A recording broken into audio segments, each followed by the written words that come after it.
Gênesis 22, verso 15. Gênesis 22, verso 15.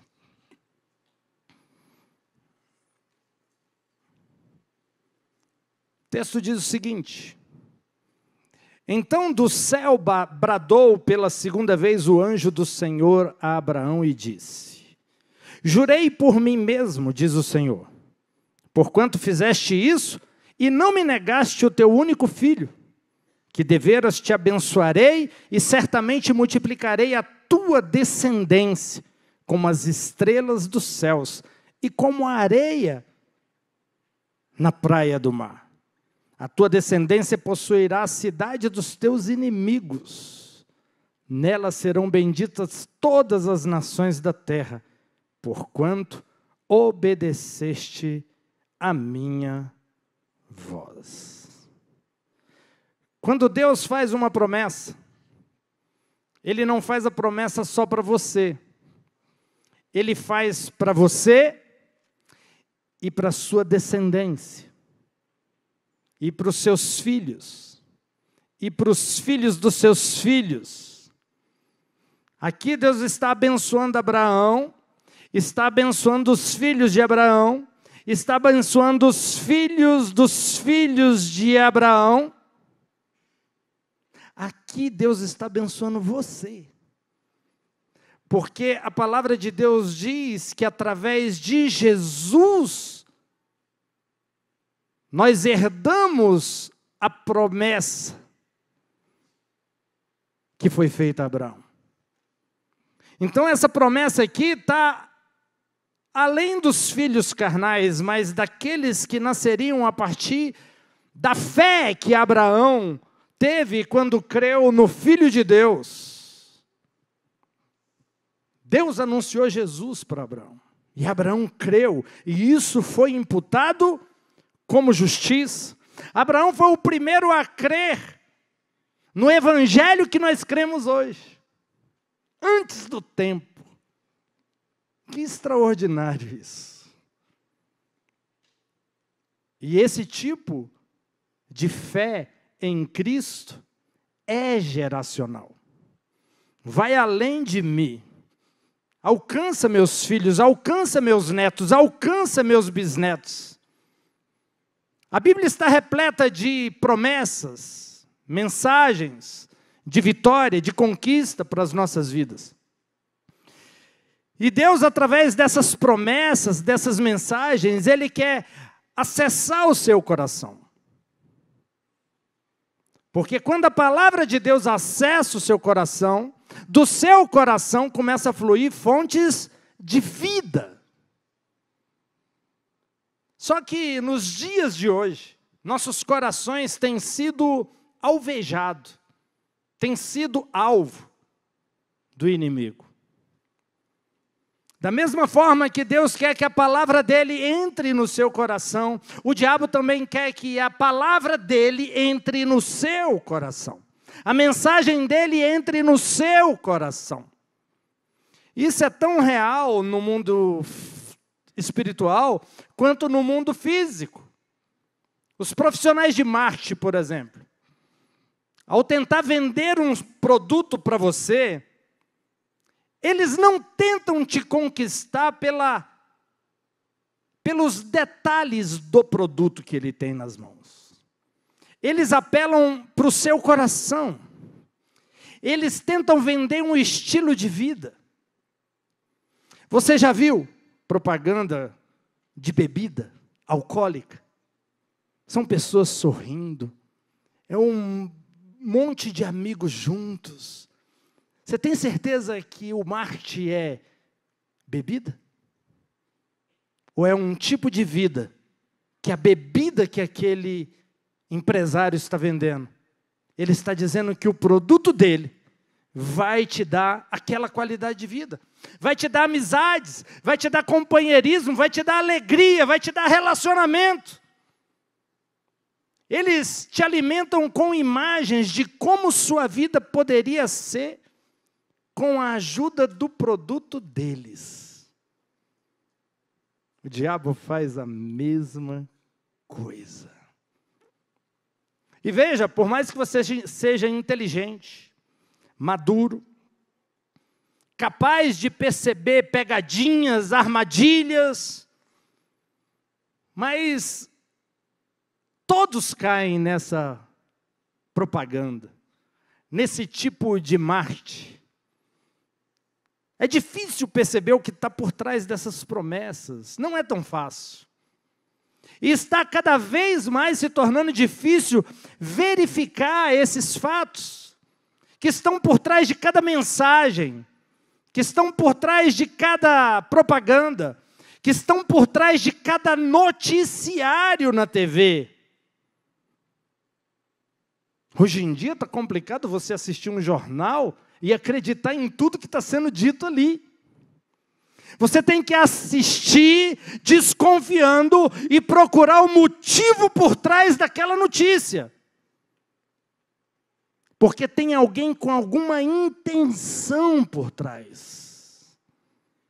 Vivemos em um tempo onde tudo é questionado, inclusive a própria verdade. Ela é questionada. Ora, o que é verdade? Estamos num tempo onde todo mundo acha que tem a própria verdade.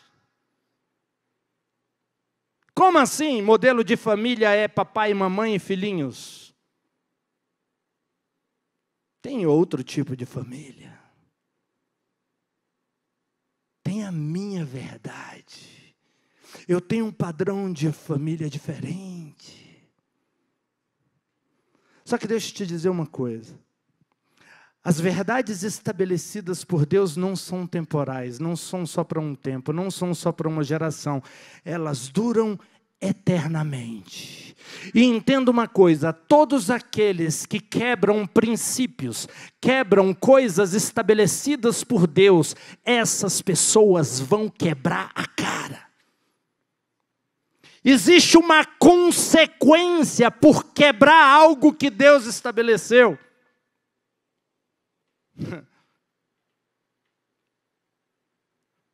Aí eu tenho o meu padrão, eu tenho a minha verdade. Aguarde, você será quebrado por quebrar um princípio eterno e absoluto. Nos últimos anos, ouvimos muito o termo fake news. Isso é fake news. O que é fake news? Notícias falsas, entregues como se fosse uma verdade. As pessoas falam como se fosse uma verdade, repetem, e daqui a pouco um grande número de pessoas estão acreditando nessa verdade, que é uma mentira, e daqui a pouco se torna algo absoluto e dominante, é a opinião da maioria. Mas na verdade é uma mentira. Isso tem acontecido na grande mídia. Assiste os jornais. Seja crítico, não aceite aquilo que disse logo de cara. Pergunte o motivo, por que que ele está insinuando, por que que ele está insistindo tanto nessa tecla? Por que que ele só fala disso? Por que ele insiste somente nessa informação? Estão querendo alcançar o seu coração. O seu coração é alvo, porque deles flui as fontes da vida. O diabo quer seu coração. O diabo quer acessar. Joseph Goebbels diz, uma mentira repetida 1000 vezes torna-se verdade. Cada um tem a sua própria verdade, mas nós sabemos que só existe uma verdade. A palavra de Deus é e sempre será verdadeira, absoluta. Não importa os fatos, não importa o raciocínio que está por trás, não importa a falácia. A palavra de Deus, ela é absoluta. Ela sempre foi, ela é e ela sempre será. Passarão céus, passarão terra, mas a palavra de Deus jamais passará. Ela não envelhece, ela não fica desatualizada. Por isso ela não precisa ser atualizada. Tem gente querendo atualizar. Mas as pessoas que querem atualizar a Bíblia são aquelas pessoas que a Bíblia não conseguiu atualizar ele. Então elas preferem mudar a Bíblia do que permitir que a Bíblia os mude. Eu sou fruto da palavra de Deus. Eu tenho que ser o produto da palavra de Deus, da palavra do Evangelho. Qualquer fato, qualquer informação que contradiz a palavra de Deus, você vai ter que fazer uma escolha. Escolha ficar com a palavra de Deus, porque ela é eterna, ela não é passageira. Somente a palavra de Deus vai durar mais do que qualquer fato temporal. Leve o seu coração, permita que o seu coração confie na palavra de Deus. E a palavra de Deus fala muito a respeito de nós. Muitas verdades. A verdade que a palavra de Deus diz é que você é uma nova criatura em Cristo Jesus. A verdade é que você foi redimido pelo sangue do Cordeiro. A verdade é que você é valorizado por Deus. Você tem um valor inestimável para Deus.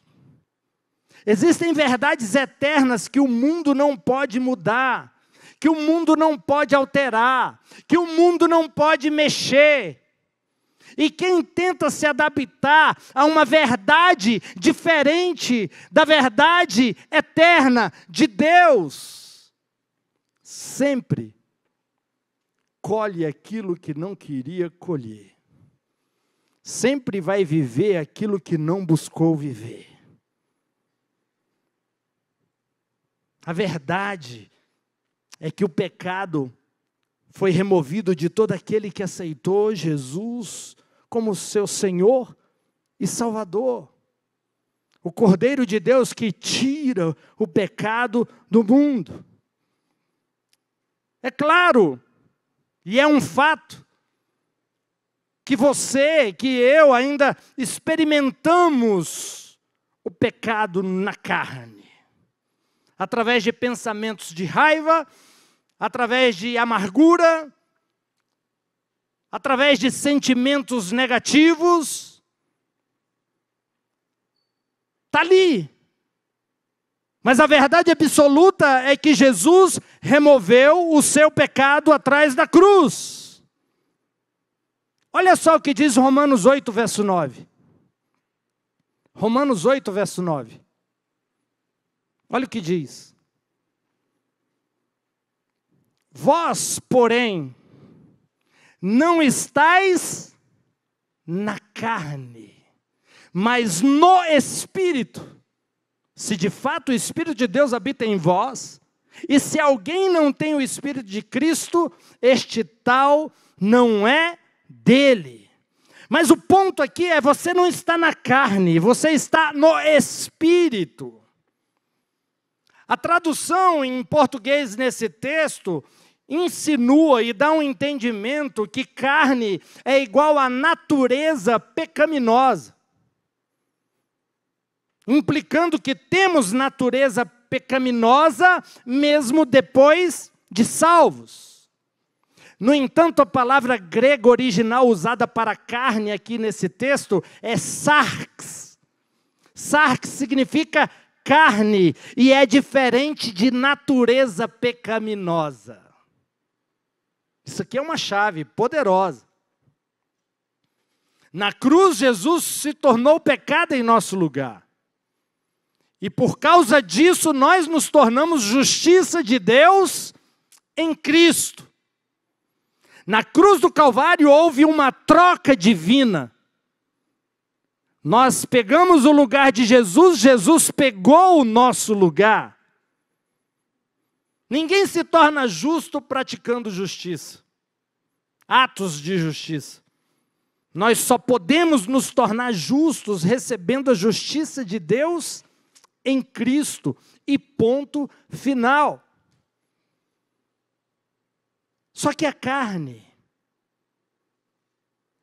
que permanece conosco em nossos corpos mortais, não é uma natureza pecaminosa. A mesma natureza pecaminosa que tínhamos antes de aceitar Jesus como Senhor e Salvador de nossas vidas.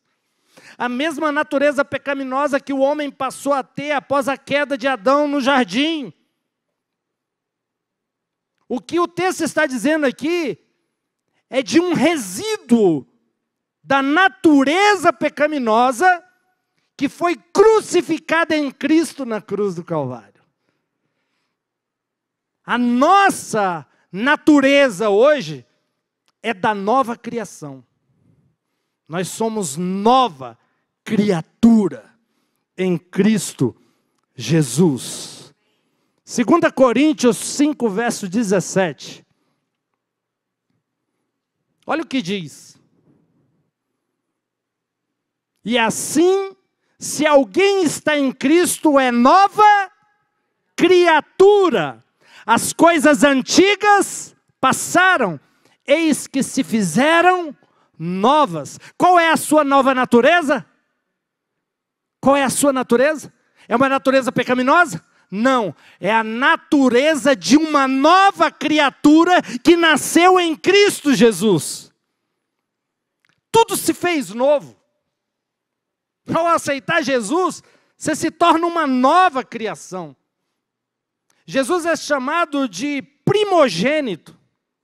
Ele é chamado de unigênito, mas ele é chamado também de primogênito, o primeiro de uma sequência de novos seres que seriam criados a partir do sacrifício dele na cruz do Calvário. Seu homem espiritual se tornou novo em Cristo. A sua natureza se tornou de justiça e de santidade. Você entende isso? Essa é a sua natureza, de justiça e de santidade. Não é nada difícil em ser salvo. Porque a parte difícil foi Jesus que fez na cruz do Calvário. Quando ele foi espancado, quando ele foi surrado, quando ele entregou a própria vida. Nossa parte é simplesmente crer. Deus, você não vai ver no Evangelho, Deus falando que a sua parte é alguma coisa além de crer no Filho de Deus. Creia no Senhor Jesus e será salvo você e a sua casa. É a fé, é a confiança que restou a nós. Então nós precisamos entender que não temos mais a natureza pecaminosa.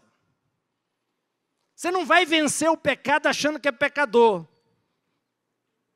Se você não entender que você é justiça de Deus em Cristo, se você não entender que a sua natureza é de justiça e de santidade, você não tem condições nenhuma de vencer o pecado. Porque se você se acha pecador, se você acha impuro, se você se acha sujo, o que uma pessoa pecadora, impura e suja faz? Peca. Se suja mais ainda. Piora a sua situação. Na raiz de todo pecado está um coração de incredulidade. Muito antes de você cometer um pecado, seu coração primeiro não acreditou em Deus. Alguém que vive no pecado deliberadamente é alguém que não acreditou que é justiça de Deus em Cristo. É alguém que não confia que realmente nasceu de novo. Apóstolo Paulo diz, e o pecado não terá domínio sobre vós, porque vocês não estão mais debaixo da lei, e sim da graça. O texto é claro, não dá margem para interpretar diferente. Não tem uma segunda opção, não tem uma segunda via.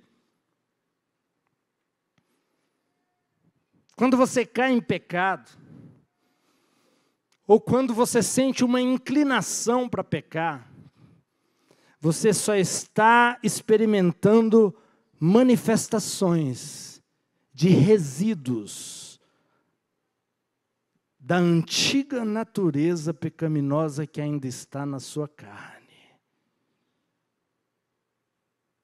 Lembra de apóstolo Paulo? Ele fala sobre isso. Ele fala que na carne dele existe uma tendência, existe um resquício, existe algo que sobrou. E entenda, isso vai permanecer até o último minuto da sua vida, da minha vida. Só que a minha natureza é de justiça e santidade. E eu recebi poder através do Espírito Santo para vencer o pecado. Eu tenho condições em Cristo de vencer o pecado. A natureza pecaminosa que manifestou a partir da queda de Adão, ela não existe mais para quem nasceu de novo em Cristo Jesus. No seu espírito, você é uma nova criatura em Cristo. Só que no seu corpo terreno, você ainda tem a carne, o resíduo, o remanescente da natureza pecaminosa. E é esse resíduo que se manifesta como a propensão para o pecado. Só que a sua verdadeira natureza tem autoridade, tem poder de controlar isso. Por isso você recebeu o Espírito Santo, você não está só. Esse momento que nós vivemos hoje na história é um momento totalmente diferenciado, porque nós temos o Espírito de Deus em nós.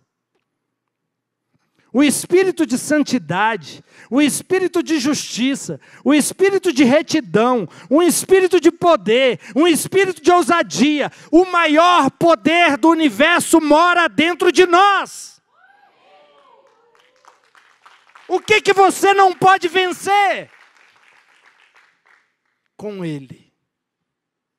Sozinho você não vence nada, mas com Ele você é mais do que vencedor em Cristo Jesus.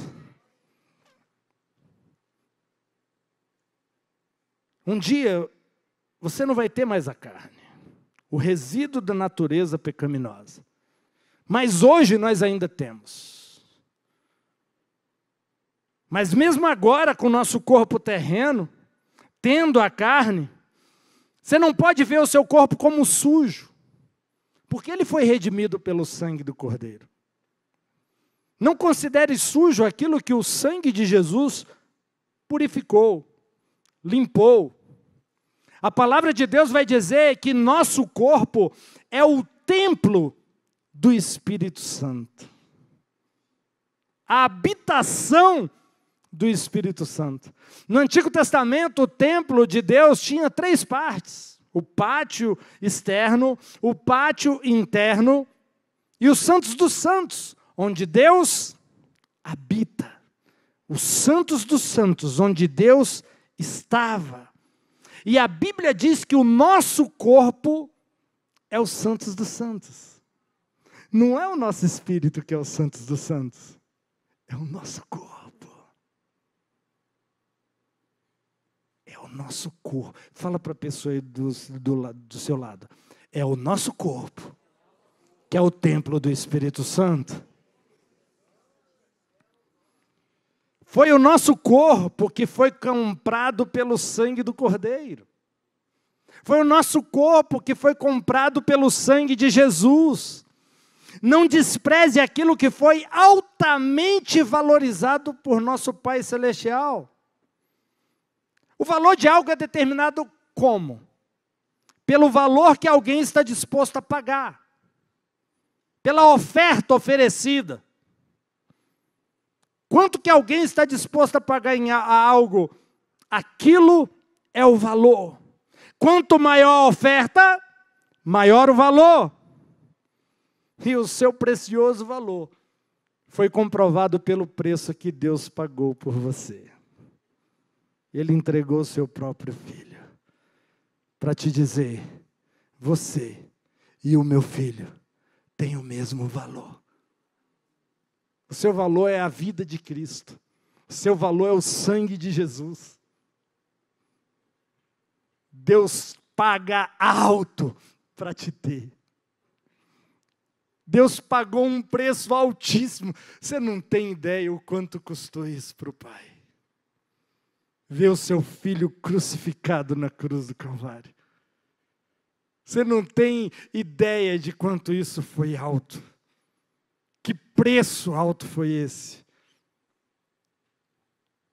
Mas Ele olhou para você e Ele falou: vale o preço. Vale o preço. Não acredite nos pensamentos negativos, depressivos, que dizem que você não é nada, que você é um inútil. Seu valor não está ligado às circunstâncias. Seu valor não está ligado ao que as pessoas pensam de você, ao que elas dizem a respeito de você. Todas essas coisas são passageiras, todas essas coisas são abaláveis, mas o seu valor não pode ser abalado, porque foi pago com preço eterno. O valor que você tem é eterno, porque foi decidido na eternidade. Não foi decidido no tempo e no espaço. Não foi decidido no mundo natural, mas foi decidido na eternidade. Quanto Deus iria pagar pela sua vida? Uma vida de santidade decorre de conhecer sua identidade como a justiça de Deus em Cristo. Veio a tentação, percebeu que tem vestígios da carne querendo se manifestar, declare em voz alta, diga: Jesus é a minha santidade, eu sou justiça de Deus em Cristo. Declare, afirme, permita que essa mensagem acesse o seu coração, porque assim você vai produzir frutos para Deus. Existe um ensino no meio do cristianismo que diz: vocês precisam se esforçar para ser santo, se esforçar para obedecer, se esforçar para ser generoso, se esforçar para perdoar. Gente, todas essas coisas são boas. Todas essas coisas nós devemos fazer e deve fazer parte de alguém que nasceu de novo. Elas são boas, são agradáveis. Mas existe algo de insidioso nesse ensinamento. Uma mensagem subjacente que diz: eu devo fazer para se tornar. Se eu fizer, eu serei. As intenções por trás desse ensinamento são boas, mas esse ensinamento vai produzir fracasso atrás de fracasso na vida de uma pessoa. Afinal, esse tipo de ensino incentiva a confiar nas próprias obras da carne.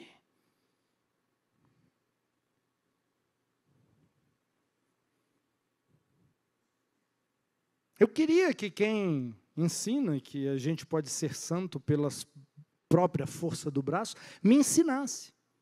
Porque eu nunca aprendi. Eu sempre dependi do Espírito Santo para ser santo. Tudo que eu sou e tudo que eu vier a ser é pela obra redentora de Jesus na cruz e pelo Espírito dele que mora em mim. Eu não sou justo por minha causa, eu não sou santo por minha causa. todos os frutos que eu gero através de estar conectado em Cristo e que agradam a Deus, provém da obra consumada dele na cruz do Calvário e do Espírito dele que mora em mim. Não há glória nenhuma para mim. Por isso que um dia nós vamos chegar diante do trono dele, tirar todas as nossas coroas e apresentar ao Cordeiro, porque ele é digno de receber toda a honra, todo louvor, toda adoração, porque tudo que aconteceu com nós foi por causa do seu plano executado na cruz do Calvário. Amém? Pessoas que confiam na força do braço são escravas do pecado. Consegue até um certo ponto manter a santidade, mas cansa. Afinal, foi a carne que conquistou. Não é uma herança de Deus em Cristo. É a carne lutando para ser algo que ela é incapaz de ser. Santa, justa. Isso só vem de graça. Isso só vem pela graça. Jesus é graça. Amém? Você está me entendendo? A maneira de viver uma vida acima do pecado e que glorifica a Deus passa primeiro pela certeza de sua identidade em Cristo Jesus. Sua identidade justa. Quando você conhece sua identidade, você vai começar a viver e agir a partir dela. Você é santo? Seus frutos serão de santidade. Como que o apóstolo Paulo escrevia as cartas? Como que ele iniciava as cartas que ele escrevia às igrejas? Aos santos. Ele não mandava carta aos pecadores da igreja tal. Não, era aos santos. Ei, santo não é aquele que morreu e virou santo depois que morreu. Santo são os vivos que nasceram de novo em Cristo Jesus. As cartas eram endereçadas aos santos. Mas há um bombardeio no cristianismo do esforça mais. Tenta mais um pouquinho, você esforçou pouco. Vai lá, faz o que tem que ser feito. Toma vergonha na cara. Você não está conseguindo porque você não tem vergonha na cara. E aí você coloca um peso nas costas da pessoa que ela é incapaz de carregar. Ela vai se encurvar, ela vai cansar, ela vai se estressar, ela vai se esgotar. Ao invés de você falar, deixa eu te dizer uma coisa, essa vida de pecado que você está levando não combina com a sua verdadeira identidade. Você não é isso. Deixa eu te mostrar quem você é. E quando a pessoa conhece quem ela é, ela começa a andar e a agir de acordo com quem ela é em Cristo. A sua verdadeira identidade. Uma pessoa dessa, que sabe quem ela é, que sabe qual é a sua identidade, ela não vai permitir que o diabo desqualifique ela. Porque o diabo vai tentar diminuir, ela fala, meu valor eu sei qual é, Satanás. Chifrudo, essa não cola comigo mais. Eu sei exatamente quanto que pagaram por mim na cruz do Calvário. Eu sei o quanto a minha vida custou para Deus. Eu não sou um João ninguém, eu não sou um qualquer, eu sou o Filho de Deus e fui comprado pelo sangue de Jesus. Mas o diabo vai tentar te convencer que você ainda tem a natureza pecaminosa, que você ainda é um pecador, que você não tem jeito. O diabo ele é tão sujo que ele cria um ciclo. Primeiro, ele te convence que você tem essa natureza pecaminosa. Segundo, depois que a pessoa cai, ele fala, agora você vai ter que tentar ter comunhão de novo com Deus. Pensa, ele dá uma rasteira na pessoa, deixa ela na lama, toda suja, e fala, agora se vira para você consertar seu relacionamento com Deus. Gente, precisa ser expert para ver que essa pessoa vai ter muita dificuldade de se relacionar com Deus, porque ela se sente indigna, impura, suja, desqualificada, incapaz de agradar a Deus. E com isso o diabo consegue afastar ela. Sendo que deveria ser ao contrário, vem do jeito que você está. Olha o que Deus diz para Abraão. Abraão, ande na minha presença e seja perfeito. Deus não falou para Abraão, Abraão, seja perfeito primeiro para andar na minha presença, rapaz. Toma vergonha na sua cara. Está achando que é fácil o acesso assim? Não, ele disse, ande na minha presença. E quando você andar na minha presença, se você relacionar intimamente comigo, você vai começar a aperfeiçoar todos os seus caminhos. Essa proximidade, essa intimidade que você vai ter comigo, vai te purificar, vai te santificar, vai te ajustar, vai te dar dignidade, vai te dar ousadia, vai te dar coragem, vai te dar a identidade que você precisa para se tornar tudo aquilo que eu sonhei para a sua vida. Vem do jeito que você está, porque é na minha presença que você é gerado. Esse negócio de se aprontar para vir para a presença de Deus não funciona. Vem capenga, vem sujo, venha cheio de carrapicho, venha mancando, venha fedendo, mas venha para a presença dEle. Deixa o pastor cuidar de você. Deixa Ele te limpar, deixa Ele te dar um banho no sangue do Cordeiro, deixa Ele arrancar seus carrapichos, deixa Ele te dar um nome, deixa Ele te dar um destino, deixa Ele fazer tudo novo na sua vida. A religião dificulta a vida das pessoas, a religião dificulta as pessoas chegarem até Deus, porque elas colocam um obstáculo muito grande, um obstáculo impossível de ser ultrapassado.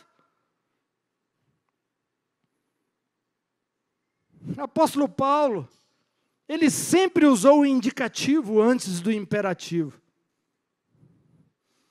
Ele sempre disse aos crentes primeiro quem eles eram em Cristo, para depois dizer como eles tinham que caminhar. Apóstolo Paulo nunca disse, você tem que caminhar assim, para você se tornar isso. Não, ele falava, você é isso. Por isso você tem autoridade para fazer isso. Ei, você é isso. Por isso você tem poder para agir dessa forma. Ele revelava quem eram as pessoas, e aí as pessoas tinham capacidade de agir conforme aquilo que elas eram. Romanos 6, verso 12. Olha o que diz. Romanos 6, verso 12. Não reine, portanto, o pecado em vosso corpo mortal, de maneira que obedeçais às suas paixões. Você viu que tem um portanto ali? Portanto significa o quê? Quando a palavra portanto é utilizada, o que ela significa? Que há um versículo anterior a qual ela se baseia. Olha só o versículo que vem anterior. Por que que essa pessoa, o pecado não vai reinar em seu corpo mortal? Ele estava dizendo no verso 12, o pecado não vai reinar em seu corpo mortal. Portanto, ou seja, o que vai me dar poder e autoridade para que o pecado não reine em meu corpo mortal? Verso 11. Assim também vós considerai-vos mortos para o pecado, mas vivos para Deus. Você entendeu? Sabe por que o pecado não vai reinar no seu corpo? Carnal. Porque você morreu para o pecado. E você está vivo para Deus. O pecado nada pode fazer para alguém que morreu. A morte impede o acesso. Nós fomos crucificados com Cristo. Fomos sepultados com Cristo. E ressuscitamos com Ele ao terceiro dia.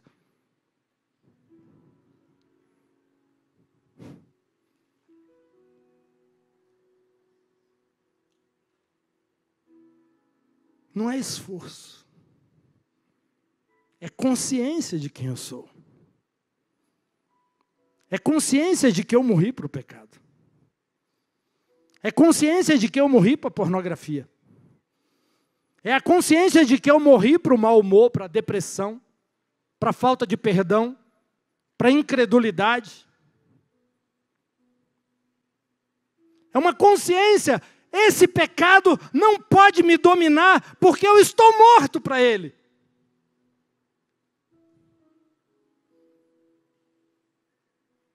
Qualquer coisa fora disso é aquela mentalidade do esforça mais. Esforça mais. Eu vou trocar o esforça mais hoje pelo dependa mais do Espírito Santo. Se entregue mais ao Espírito Santo. Confie mais no Espírito Santo. Creia. O seu papel é crer. O seu papel é acreditar, é confiar que o plano de redenção executado na cruz do Calvário, de fato, te fez nascer de novo. Fez com que as coisas velhas passassem. Fez com que tudo se tornasse novidade. Romanos 6, verso 9. Vai dizer, sabendo que Cristo, tendo ressuscitado dos mortos, não morre mais. A morte não tem mais domínio sobre ele. Pela morte que ele morreu para o pecado de uma vez por todas. Mas a vida que ele vive para Deus. Olha o que vem agora. Assim também vós, considerai-vos mortos para o pecado, mas vivos para Deus, em Cristo Jesus nosso Senhor. Vocês estão entendendo que o que aconteceu com Cristo aconteceu conosco? Da mesma forma que aconteceu com ele, aconteceu comigo, aconteceu com você. Mas o diabo não quer que você acredite num texto desse, em uma mensagem dessa. Porque essa mensagem tira o poder do inferno de te manter no cativeiro do pecado, do vício. Porque você vai passar a ter uma consciência de que você morreu para o pecado. De que a morte e o pecado não têm mais domínio sobre você. Porque assim como foi com Jesus, também foi com você.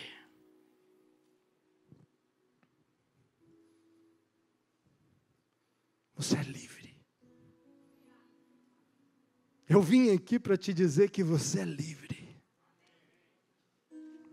Da vida que você levava. De alguns hábitos que você praticava. Você é livre.